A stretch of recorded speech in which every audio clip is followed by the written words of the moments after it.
Thanks for joining us on the Voice of San Diego podcast bonus episode.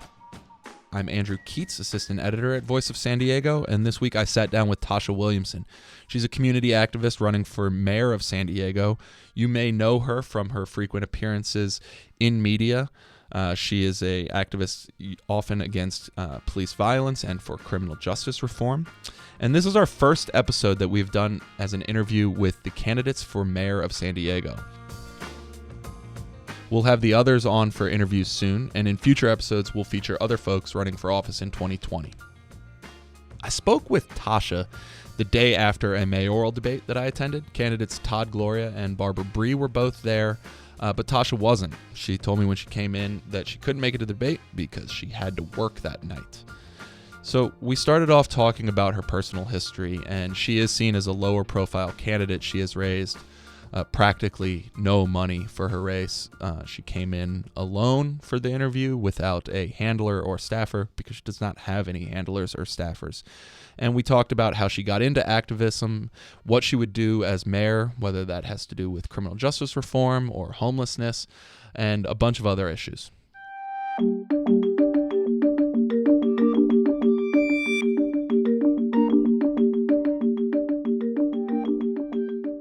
So I think you have had a pretty high media profile in the last few years. There's potentially that's a bad sign in that it typically means you've been in the news when something somewhat tragic has happened, and there's been a lot of those incidents. So we'll get to that stuff and your work in the community. But one thing maybe people don't know as much about you personally. So if it's okay, maybe we could start with where you grew up and, you know, what type of family you came from, what your folks did, that sort of thing. Yeah. So I grew up in South Central Los Angeles and in a part of town where actually Nipsey Hussle was killed. No. And so that was the neighborhood that I had known for about 10 years of my life. And early on, I had a mom and a dad that were together. And like many families, they got divorced when I was very small. My father was abusive to my mother. So there was domestic violence. It might not have been called that back then, but there was definitely abuse. So I've grown up with childhood trauma.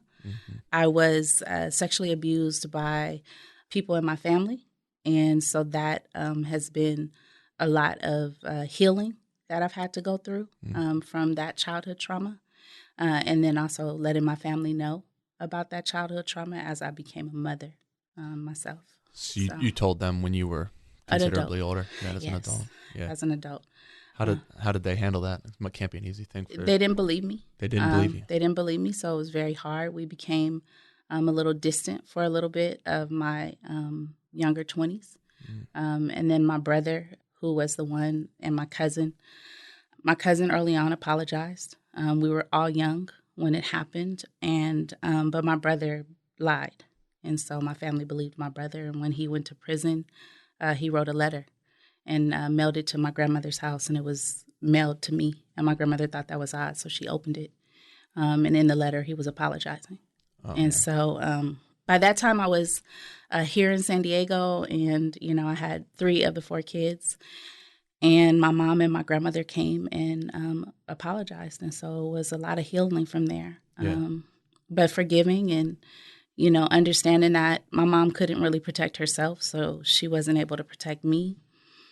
And just learning how not to allow that to continue in my own family. You know, we don't get to, you know, have a say in the family that we're born into, but we get to say something about the family we create. Yeah. So are you on good terms with your mother and grandmother now? Oh, yeah. I love my grandmother passed away a few years ago. She almost made 101. And so, seriously? Yes. She made it to 100 then. She made it to 100. Wow. Yeah. That's impressive. Yes. So she was the reason really why I forgave my family, because I really love my grandmother. My grandmother's been the matriarch of our family for a very long time. Yeah. And she taught us about family and unconditional love. And so I've even forgiven my brother and my cousin, you know, but, you know, things are so hard. Do you have a relationship with them now? I don't have a relationship with them, but I've forgiven them. Yeah. You know, it's not, we don't have ill feelings. If we see each other, we speak, you know, but we don't hang out or things like that, right. You know, so. Oh, that's a remarkable story. What brought you to San Diego?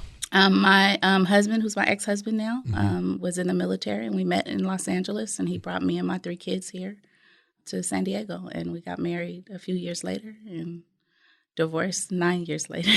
Yeah. 9 years. It's a good run. Well, 5 years later, I should say. We were together for 9 years. So that was in like 2010? No. So 2000, he brought me here, and then in 2000 and I think I want to say 8 or 9, we got divorced. Okay. So yeah. Okay. So when you came to town, what was that adjustment like? I mean, among other things, San Diego's a smaller city than Los Angeles. San Diego has it's just a different place. It has a certain. I typically hear it more from people who live in San Diego moving to Los Angeles. That's the adjustment. Yeah. What was it like coming from Los Angeles to San Diego? San Diego, it was slow. Yeah. And so, so it was a slower pace. Yeah. Again, the neighborhoods that I grew in were really, they were rough neighborhoods. And so even when we moved to Leimert Park, which is right down the street from the Crenshaw district, it was still a rough neighborhood. My kids grew up in parts of LA, and so they had drive-by drills at their elementary schools. And so when I hear people talk about the tragedies and the things that are happening here in San Diego, I understand it, but it was a higher magnitude from where I come from. Yeah, just the scale of problems here doesn't compare to what you were used to. No, at 10 years old, we were banned from walking our neighborhood by our parents because we went to the liquor store up the street, and survival gang members had caught a 60, who's a notorious gang in LA, Crip gang, and they cut him into pieces and stuck him into the bush. And so that's what I saw. So I never understood childhood trauma. You witnessed that? Mm-hmm. I never understood childhood trauma. Mm-hmm. A lot of us witnessed it because we would just walk to the park. Yeah. To the liquor store. We'd walk around our neighborhood, even though it was, gangs. They weren't trying to hurt us. They were trying to hurt each other. Yeah. And so back then, kids were off limits and women, were off limits. And so if women and children got hurt, the gangs dealt with their own gangs. Right. And so now it's a lot different. But back then, we could walk. We felt like we could walk. But when that happened, a lot of stuff stopped. And so we were kind of left confined to our apartment complex. Yeah. So when you moved to San Diego, did you first live in southeastern San Diego? I know that's where you live now. When I moved to San Diego, we actually lived in North Park. It was like North Park 30th and University. We lived off of 30th and University. Right in the middle of North Park, yeah. Yeah, so we lived off of 30th and University for a couple of years. Yeah. And we moved around a lot because we was military. So we lived in Spring Valley, and then we finally moved to military housing. And that's kind of where we stayed until we got divorced. Yeah. Things weren't cheap then, but it was the housing market was different than it is now. Yeah, and he gets housing allowance. Mm-hmm. So that helped a lot. Yeah. So when did you first start getting involved in community organizing and advocacy in San Diego specifically? Yeah, I'm glad you asked that. Yeah. So my kids went to Sarah High School, De Portola, and Humii Elementary. They choiced in? No, we lived in Tierra Santa. Okay. When the last place we lived was Tierra Santa with my husband. Okay. And so we dealt with racism. At school? At the schools. Yeah. My oldest son, Jabril, was a GATE student. So he always excelled, always got good grades. And he started Sarah High School and started to fail. And they didn't have any programs designed to support him or tutoring that started until 6 weeks after school started. And so when we went to go meet with the principal and the counselor, my son told them that he wanted to go to Yale and Harvard, but he was so afraid that he wouldn't have that opportunity because of the grades he was getting, because he couldn't understand the teacher. And they left him to tutor with the teacher that he couldn't understand. And so he was frustrated, and he started to become kind of, withdrawn. And so the principal and the counselor told him, oh, well, it's only, 1 semester, and we'll try and help you to get caught up, and you'll still be able, your mom can pay for Yale or Harvard for you to go to school. And so I interjected and felt like, that's not what my concern is that you're not able to help a student who has been gate almost his entire school life since second grade or third grade, and has excelled in school and wanted to, and has dreams and aspirations to go to a university that is prestigious, because he wants to do something with his life. And you're just telling him that it's okay if you make bad grades. We'll try better next semester. Your mom will pay for it. Yeah. And you know, people tend to think that living in the military or being a military family that you have money, and the majority of military families actually are poor. And some live below poverty levels. So it was that mindset and the fact that we found that most of the kids that were going to that school that were kids of color were kind of just falling through this, you know, gaping hole. And there was no supports for them. And so we began to kind of peel back what was the reasoning behind that, because there were some systemic issues with military kids, especially military kids of color, coming into schools and settings that were predominantly white. And so we had to deal with that aspect of it. And then my daughter was going to Kumeyaay Elementary, and we spent a lot of money on books because I always had a dream of having a library in my home, because I love books. And I wanted my kids to love books.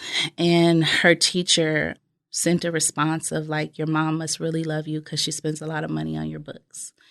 And it just kind of went downhill. And I asked other parents that were not Black or Latino, did she talk to your kids? Like, do you really love your kids because you're spending a lot of money on books? Right. And they said, no, she would never talk to us like that.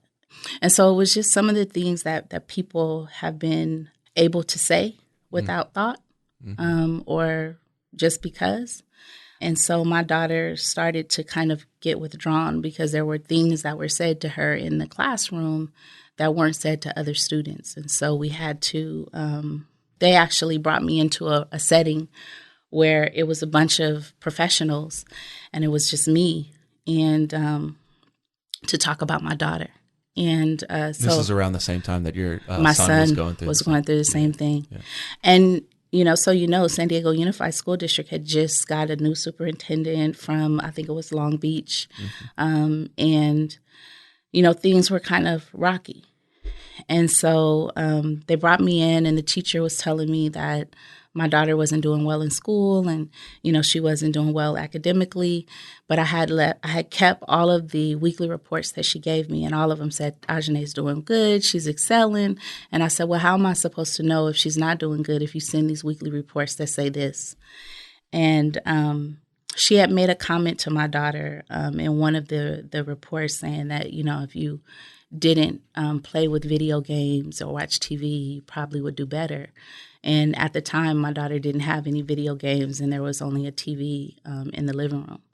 And so I felt that was kind of very, it was very difficult to understand why she would say that. And so when we were all sitting at the table, I questioned it and said, this just appears, do you think all kids, do you talk to all your parents like this, that kids are excelling? I've talked to a few of the parents in the classroom, and they say you don't talk to their kids in that manner, and some of their kids aren't doing well.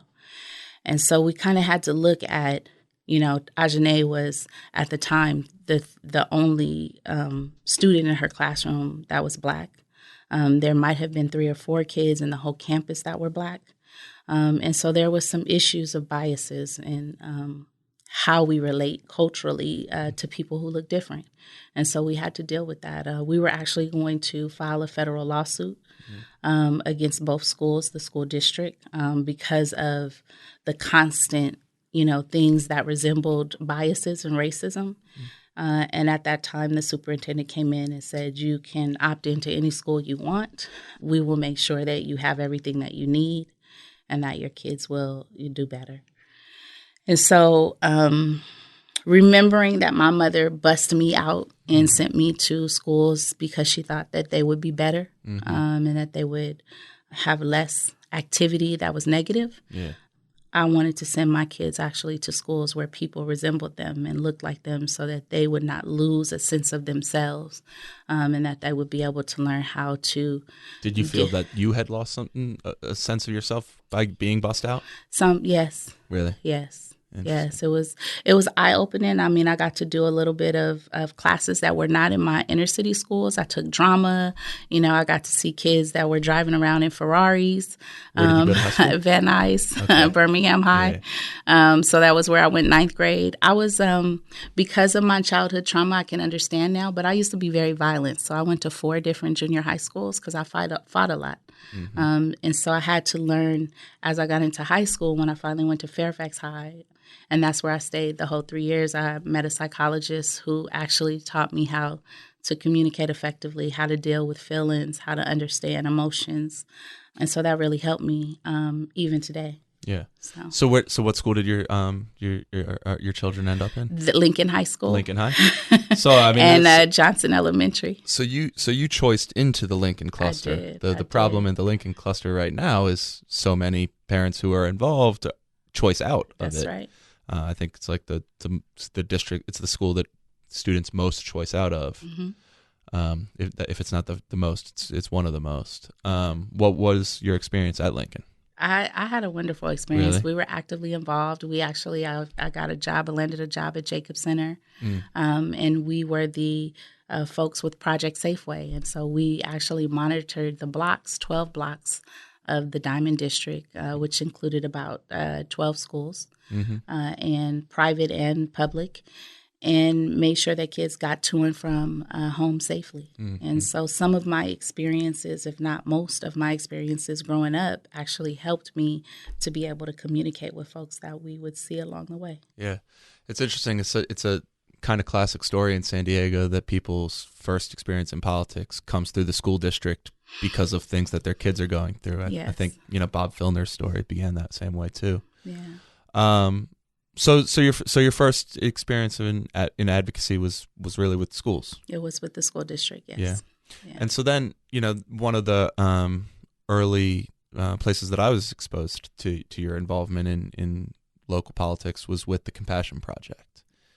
And I think some of the stories you've told about your life probably not that difficult to see how you made that leap into that. Yeah. What was that organization and what were you trying to do with them? Yeah. San Diego Compassion Project was formed after 2 kids were murdered, Monique Palmer and Michael Taylor Jr. They were gunned down after going to a house party. My second oldest son, Khalil, knew Michael, and my oldest son went to school with Monique. Mm-hmm. They were to graduate together. Mm-hmm.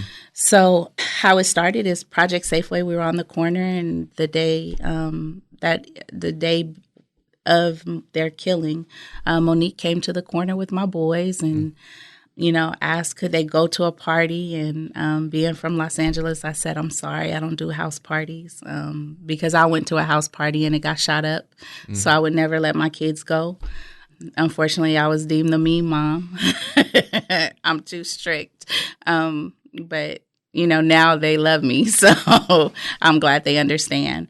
So I told her no, they couldn't go. At that time, I was helping. I was keeping my son's best friend as well because his parents were having some difficulties. So I was raising 3 of my kids and another child who was best friends with my son, and he couldn't go either. So we went through our day. SATs were the next day too. So I was like, no, they got SATs and they need to be home. So studying and resting, they got places to go when they get out of high school. Yeah. And early that morning, I got a phone call from Pastor Angie Ward saying that they killed our kids. And I'm telling her to calm down. What's going on? I'm getting ready to take the kids to SATs. And it was at San Diego High School. Mm-hmm. And not knowing that some of Michael's cousins were also taking their SATs after finding out that he had gotten murdered. Mm-hmm. And, we rushed over to Pastor Angie Ward's location at 49th and Logan. Mm-hmm. And then we started planning how we were going to support the families. Mm-hmm. And I didn't tell my kids until after he got out of the SAT. Yeah. And so it was hard. We went to, Monique's house first, and then we went to Michael's house. We bought food for the families and gathered people together to try and reduce the retaliatory impacts of what just happened, and just stay with the family even today. That family is supporting other families. Those families are supporting other families today. Yeah. And so you've been involved with activism and demonstrations and protesting basically at city councils in El Cajon and National City after some high-profile shootings in those communities. When did you start contemplating that maybe elected office was a good place to start trying to make a difference? You know what? The day of the Women's March. That's the day you announced I that you were going listened to run. to every single politician speak, Mm-hmm. And none of them spoke to us. None of them spoke to people who were dealing with poverty, people who were dealing with wealth gaps, people who were dealing with inequitable education. None of them, people who are homeless, people who are veterans, people who are disabled, none of them spoke to us. And that's at the Women's March. At the Women's March. Yeah. And so you decided there. So why not? Yeah. Was that a good decision? Whew. You know what? I've been one to kind of move about. If you know me, I jump into things, and I tend to feel like I make them better. So I'm glad that I did this. This is an experience. I try not to move about in fear. Yeah. And so this has been an experience that's been uncomfortable, but there's been a lot of growth for me from this experience. And I've been able to elevate people who thought they didn't have a voice and empower people who thought that they couldn't do the things that they can. And so, and then people empower me because I see all the people that are doing great things and they keep me going. Because I think that we all can achieve, and it's time for change. And the people that were currently running and talking at the Women's March were not talking about the change that we needed to see, where everybody is thriving and people are getting the services and supports that they need. Even when we talk about environment, that we are in a critical crisis when it comes to environment, and that people will die, and people are dying. Well, so let's go through a couple issues. So one I want to start with is, I think, maybe related to an issue that you've spent the most time on. What is your impression so far about Chief Nislight? And if you were elected mayor, would you retain him as the police chief? I'm glad that you're talking about that because in the last few days, I've been very concerned.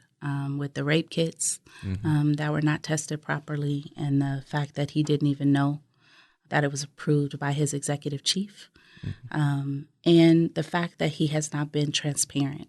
I think that examples of transparency is that you have nothing to hide, and that people know that you are credible and they can trust you. And those things have been questionable with this chief. And he has done things to our community south of the 8, the communities south of the 8, that he has not done north of the 8. And so I'm very concerned. And the way that he puts his officers out. We have concerns with how officers use tactical tools south of the 8 that they do not use north of the 8, that they have more discretion and more discipline, and they use more de-escalation tactics. We've even seen where... They use more de-escalation north of the 8? Yes. Yeah. Yes. We've seen where at one point, and this was south of the 8, but we had no idea that it could happen, but that they had pulled back their whole command that they had out to go into a home of a person who had a knife but had nobody in the home. And so they say that they do that regularly, but they can't tell me where they do it. Because when it comes to us, people of color, people who are immigrants, it feels like we don't have the same rights. It feels that like equality is not within our previews when it comes to law enforcement, that they can do anything and disregard us as human beings. And that has not changed. And so it's unfortunate that I would not have Chief Nislight as the chief of this city when I become mayor. So when he was hired, the process of replacing previous Chief Zimmerman, and you can feel free to disagree with this, but my recollection of it was that there was a lot of concern initially about that process, and that over the course of the process, some people who had expressed those concerns had come around to the idea that it hadn't been as bad as they had feared, and they were essentially okay with Nislight's appointment. Did you feel that way? And has there been a change from your perspective from when he took over till now? Yes, I think that the process to me was not real. It was not a real process, and I would not. This mayor's office, we sat with the mayor's office and we talked about it. They asked us if we wanted to be a part of the process. But as we went along the whole time, we realized that community had not been involved from the beginning to the end of the process, that they still utilized, this thing called advisory. Advisory has no teeth. It does, the mayor still has control to change. It is not inclusive of community and saying that we're all making the decisions together. Because we all have to live with those decisions together. Yeah. And so it was a lot of foolery that went on in that process. And we saw it, and I called it out at the mayor's office and told them that this was not a process that you should call community-oriented, because you did not even have community help with the strategy, help with looking at the applications. You already knew who you wanted to select from the beginning. We were doing bus tours, and the cadets were telling us Nislight is going to be the next chief. So it wasn't a surprise for you. It was not a surprise. Yeah. But it was not honest. Mm-hmm. It was not transparent. And it was a disservice, and it broke trust, because if that's what you were going to do, then you should have just did it. You wasted a lot of people's time, and the community could have felt some kind of way about the people who were selected to really be a part of that process, because the process was not what it was intended to be. Yeah. Going back to when the city of San Diego, under pressure, launched a racial profiling study, and after great debate, eventually released the results of that study, though it did initially attempted not to. Right. And then began trying to implement some of the findings from that study. Have you noticed any sort of change in the community? Have things gotten better? So you know that I stop at police stops now. And so we just stopped at one not too long ago. And you mean you see somebody who's pulled over with police and exactly. you pull over as well? Exactly. And we film. And so I go Facebook Live so everybody can see in transparency how stops are supposed to go or not go. I'm not the type of person that like yells at officers or does anything. I stay at a distance. I keep my voice, low or quiet so that I'm not interfering. Because I don't want the other party that's being stopped to get hurt or injured or to get riled up, right? So we stopped. It was a motorcycle, and you could hear the officer, who also was a motorcycle cop, you could hear him reading off what appeared to be a VIN number because there was no license plate on the vehicle. He reads off the VIN number, and whatever was typed in comes back stolen. So he immediately handcuffs this black male. And then black male says, hey, I have my title, and I guess their trunk is the seat on the motorcycle. He said, I have my title in the trunk, I have my insurance, I have everything. And he still handcuffs him. And so he handcuffs him, he sits him on the curb. This is something that we've been accustomed to, and we've asked not to be seated on the curb because culturally it is disrespectful and it makes us feel less than human beings. But he followed his process. I believe that was one of the findings from the racial profiling study was the curbing, right? Yes. Yeah. So he follows the process, that the procedure or policy that they have, and he handcuffs him, detains him, and calls for backup. And so 3 more cars come and about 4 officers. And then they finally realize that whatever was typed in might have been a digit off. And that his car is not stolen. The actual vehicle or motorcycle that was stolen was a different color and probably a different make. And so he begins to talk to the other officers. Some of them leave, and then he handcuffs the gentleman and tells him what happened. He could have cited him because he didn't have a license plate, and he may not have had something else. I don't remember because I was kind of not that close. But he said he was going to give him a warning for whatever it was that he was missing, and that, just be careful and get his. And he told him what to get, he needed to get. And the person thanked me for being there, and the officer as well. He did not say anything about me filming because he said you can film. I just asked another community member if they could call somebody for the gentleman so somebody knew where their loved one was. And so she did, and then we went on. But this is something that happens all the time. We have, they changed the name of Gang Suppression Team to SOU, a Special Operations Unit, but they haven't changed the culture. We just had a 15-year-old where Special Operations Unit jumps out and he has a backpack on. He's on his way home. He is not a documented gang member. He's a kid. And they surround him. And he sits down on the utility box and they start questioning him about homicides. This is somebody's 15-year-old kid that is walking to where he needs to be walking to and was not committing a crime when he was stopped. And so this is something that we deal with every day, whether we're Black or brown or Pan-Asian or immigrants. We are stopped. And when we are stopped, we are made to feel like we have no say. And so that is where the trust has been broken. And I understand that there are crimes that are happening, but Southeastern does not have the highest crime rate. But we are still treated like we do.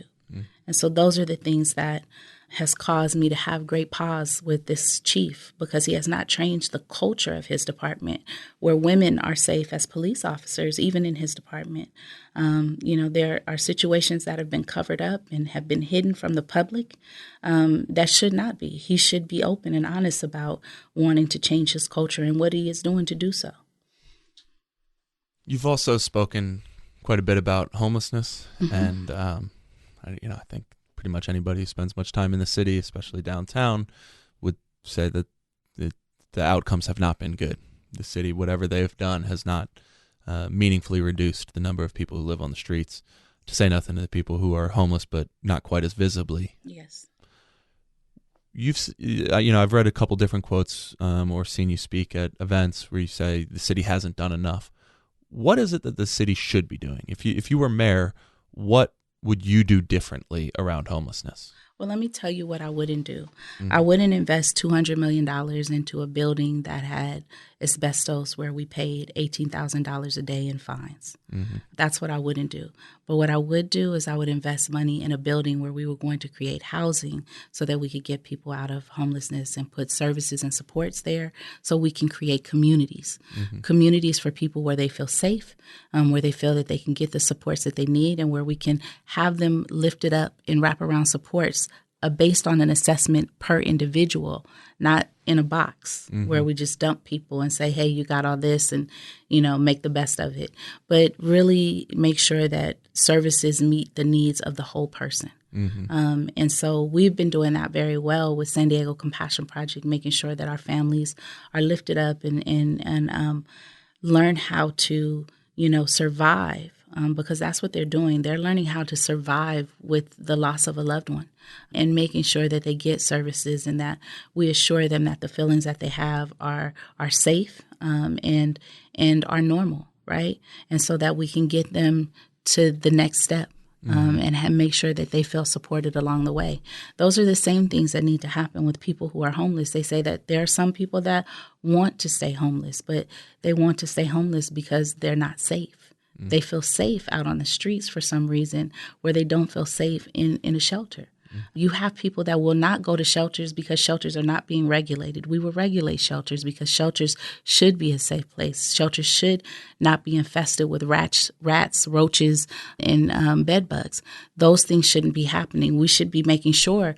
I just spoke to Doctors Without Borders. They were somewhere in the city and they were trying to get donations. And I said, wow, imagine if we had something like this where doctors and nurses and social workers could kind of come out and help us find out and build that relationship and that trust so that people can start to live in a dignified manner and feel safe doing so, right? That we deal with mental health a little bit different and we deal with drug addiction a little bit different. And instead of making people rich that are our friends, as this mayor has done, that we actually invest in people in this city and make sure that they can thrive. So the city's homeless plan that went to city council this week. I'll ask you about that in a second. But they say that we need thousands of permanent supportive homes for homeless people to start to make a dent in this problem.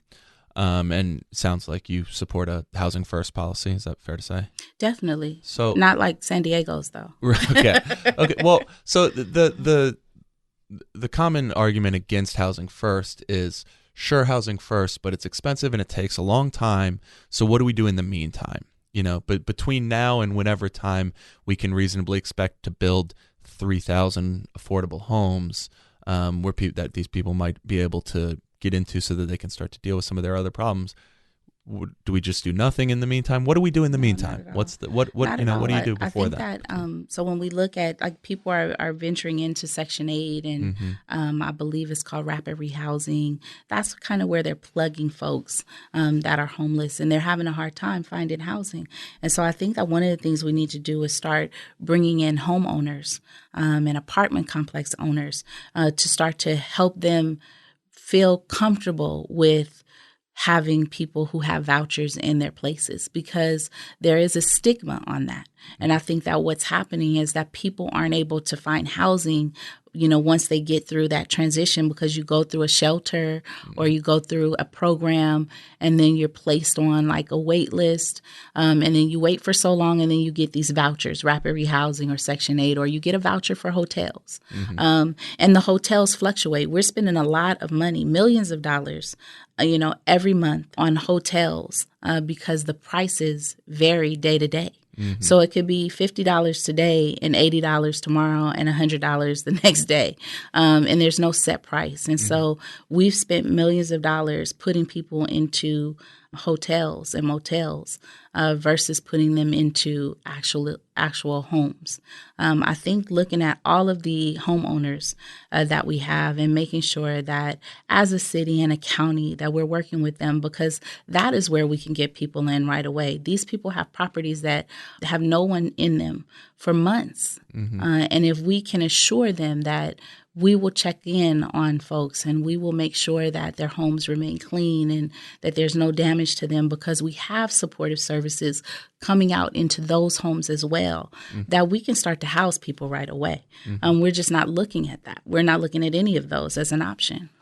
I mean, Section 8, has been notoriously insufficiently funded for the size of the need, basically. I believe you've said that you were on the Section 8 waiting list for... Still on the Section 8 waiting list. Like 16 years, something? It's been 18 years. 18 years. Yeah. I just got off. I just got a letter saying that I am pulled, but because I live in what's considered transitional housing, which is what we were in waiting for Section 8, they said I don't live in the county, so I can't get Section 8 because I live in the city. After 18 years on the list. After 18 years. And that was 2 years ago. I was waiting, to get in. And so now I'm back on the list and they want to transition me over to the city. But as I wait, it's like a ticking time, time bomb, because I can still be homeless at any point because I'm in, a place I was only supposed to be in for a year. Yeah. And so you did have a stint of homelessness? You were living in your car? Me and my son lived in our car in front of his school. What did that experience teach you about the situation from a policy perspective? From a policy perspective, we definitely need to regulate shelters, because I was actually given an opportunity to go into a shelter, and when I opened the door, I was greeted by roaches all over the floor. I opened the refrigerator and roaches came out of the refrigerator. And so we left. That's not somewhere I wanted my kids. My car was safe. It was clean, and it was available, and it wasn't the best of circumstances, but I didn't have to worry about the things that come when you have infestations. And people can get sick from that. People don't understand that children can, who have asthma and different things, it makes it worse. And so there's health issues around not regulating shelters. And I think that we do a very poor job. And that's why people stay, families and adult and individuals stay on the streets because of the conditions of shelters. Do you support the convention center transit occupancy tax increase in March that would We have a ongoing complaint here that it does so many different things that it's very annoying to try to refer to it briefly. But hotel tax increase for convention center, streets, and homelessness services. Do you support that program? So I want to know more about it because the money is not adding up for me. And so when the money doesn't add up and the dots don't connect, usually there's lies in between. And so there's still more that I need to know because as it stands today, the TOT tax has not gone where it said it was supposed to go. So Park and Recs is looking at $300 million that is needed for maintaining them because they didn't get the money that they were supposed to get. You look at other areas where they were supposed to get a portion of the TOT tax and they didn't get it. So money has been diverted in this city to other places while other places are left to crumble. And so I really would need to know all the facts around the convention center, and I don't, honestly. But I know that the money does not add up what they're currently saying. And over time, I look at our deficit as well because, you know, our deficit since I started was $74 million, and now it's gone up to over $100 million because we did a $30 million loan with low interest for solar, and we're not even making a dent in that. And so we keep adding to our debt, and I really don't see where anything has paid off that they told us would. So I would definitely, that's one of the reasons why when I said I start the first day, we're going to start with audits and looking at, you know, the auditor and the audit department and where money has gone and how it has been spent and how much is left so we can divert it back to where it needs to go. Honestly, it's very hard for me to trust the people who run this city today because they have not been honest and transparent and they haven't done what needed to be done with the people's money. So I want to get into a couple of the political elements of your campaign. Okay. Last time I spoke to you was after the Democratic Party's endorsement meeting. And I'm going to read a quote you said to me that night. The party has been silent to racism and inequality. Some of these Democratic clubs are full of privileged and powerful people. The Democratic Party is not reflective of all Democrats. We need to be a better party. What specifically do you think the party has been silent on that you wish they had spoken out about more? Racism as a whole. So I'm gonna tell you a story. I went to this. It's environmental Democrat party, and it was about environmental justice. One of the things that I see throughout this San Diego County Democrat Party is there are majority white people, and many of them are all white. That they have not learned how to be inclusive in a democracy. And what I learned on this trail is that it is not a democracy, that people have been threatened for their jobs, their careers, in the unions, if people don't vote a certain way. And that is not a democracy. And this Democratic Party has not stood up and has been silent to that and has also been involved in it. And so when we talk about justice, but we're talking about a party that has been more authoritarian than it has been democratic, there is some real systemic issues. And they do not stand up and speak out about racism in the manner that they should. This party does not lock arms with us when we are out in protest, when people have been murdered. We had a gentleman that was murdered yesterday at the trolley here in downtown. Not one person has spoke up about that. No one should be killed for a ticket, for being on a property. That shouldn't end in a death. We shouldn't have to protest about the life of a man who went to a police station and ends up dead because he was really suffocated to death. You know, these are things that are serious. These are things that continue to go on. We watched Aaliyah Jenkins die in the back of a squad car as an officer so politely just acted as if he had expertise in knowing that she was faking when she wasn't. The things that have gone on in this party towards people who have diverse cultures has been racist. And this party is going to have to call it what it is, and they're going to have to, apologize for it and fix it. And if they don't, we're going to continue to lose. When you think of individuals specifically, are you thinking, people who haven't done enough? Are you thinking of elected officials, party, actual leadership members, whether it's the chair activists? Who specifically needs to do more? Specifically, it's the party itself, and that would include all of them. That would include activists, politicians, and party leaders that have not done enough. They have not spoken out. They have not shown up. They have not denounced the things that have happened loudly. They have not stood with us in the manner that they should. They have not even made laws to make sure that there were changes. So when we talk about, it's great to have AB 392, but, let's be honest that the Police Officers Association was allowed to gut AB 392, so it was almost nothing. It's the same as it was before. And so it's shocking, that we have a Dr. Weber who works so hard for her people in her district, all of her people in her district, that have had to deal with and succumb to the treatment that they have, that we have to create laws that say it must be necessary for you to kill us.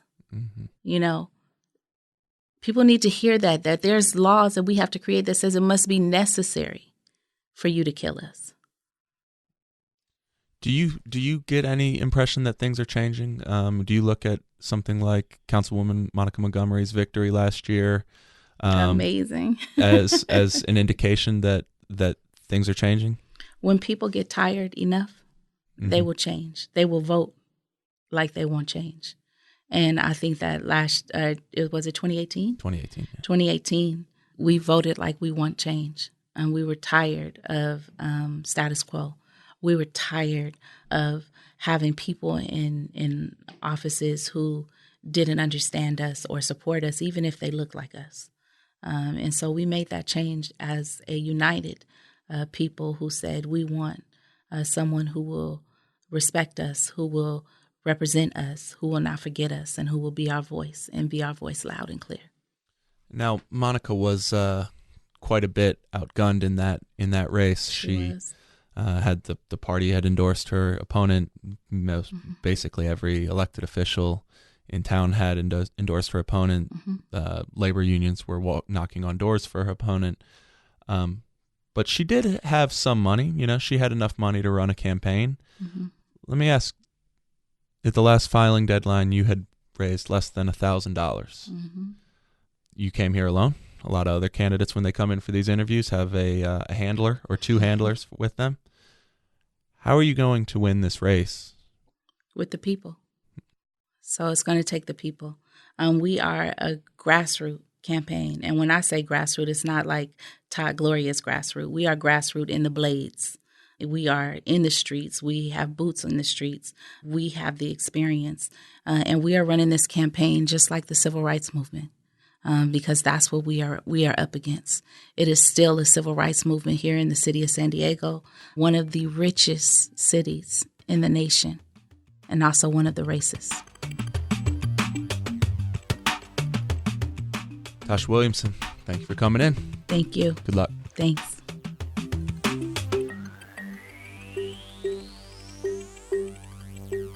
Thanks for listening to this Voice of San Diego podcast bonus episode. Keep up with all of our political coverage with the Politics Report. That's a weekly newsletter that I put together along with CEO Scott Lewis. And of course, you can follow everything we do on Twitter, Facebook, and Instagram. Just look for Voice of San Diego. I'm Andrew Keats. This show is produced by Nate John, Adriana Eldiz, and Megan Wood.